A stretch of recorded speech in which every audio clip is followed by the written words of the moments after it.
Miresponde ang mga sakop sa Makler Police Station o Special Weapons and Tactics Team sa Jansan sa report kalabot sa nitabong pagpabuto matud pa og armas sa mga wala mailhing individual punting sa usa ka Pinoy-anan nga nagbarog sa ginailugang luna sa Barangay Sinuwal, Jansan. Subay sa report, kadlawon na sa dihang makamata ang caretaker sa luna human makadungog og sunod-sunod nga buto o gialigar nga gipaarakan matud pa kini og bala sa wala mailhing individual. Swerte man usab nga walay natalang samdan sa mong insidente. So immediately pinuntahan namin doon together with the SWAT team of CMFC, pinuntahan namin, but it turns out na wala namang kuan doon, wala namang nasugatan or whatsoever na masamang nangyari.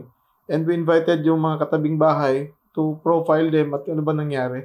Kasi as per advised by the report from the caretaker, nanggaling nga daw sa labas yung nagpaputok sa kanya sa kanyang binabantayan na property. That is why we immediately responded to the scene. Mapasalamat usab ang land claimant nga si Bay Fridelin Samaldani tungod walay daotang nahitabo sa iyang mga sakop asa gipabantay niya sa maong luna. Gituuhan usab niini nga tungod sa away sa yuta ang hinungdan sa maong insidente. Ang problema, kay gikontak na ko niya akong dating banap, nana siya sa papato, nana po'y nangabot nga upat ka mga serbis.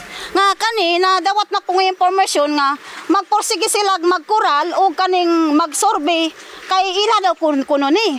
Sumala pa ni Police Major Carl Jason Baynosa nga ang lugar asa nahitabo ang gialigar nga pagpabuto og armas, ang lugar usab nga pahigayunan sa pagpakural sa gikaingong tinuod nga tag-iya sa maong luna asa una nang nakapadala og mga dokumento sama sa fencing permit og titulo sa yuta ngadto sa mga otoridad. Actually nag-request sila dinhi na sila gihatag nga paper requesting for police assistance from Police Station 2 na mag-conduct sila og fencing.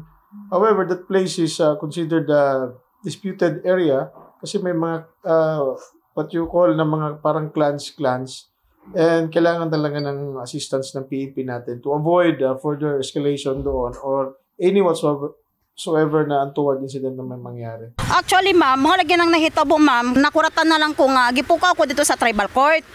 Kaya doon ako na yung mga nagpabuto din hig. So, tungod sa akong naratol ko, gi-check na ko kung mga anak may gani kay gabi dito sila natulog tanan. O kani akong dating partner wala po siya diri. So sakit kayo palandungon no nga kuan. Abi na mo kung unsa lang to na kuan diri. Titingan nagpasalamat kog dako kay ang papato automatic kayo naka-rescue ug unsa pa to na pato yung mga SWAT.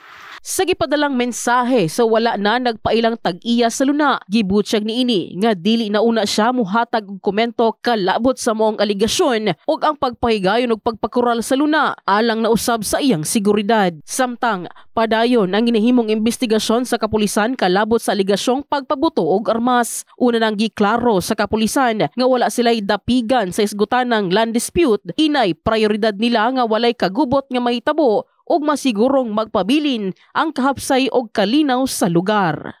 In the heart of changing lives, kini si MJ Fernandez, Brigada News.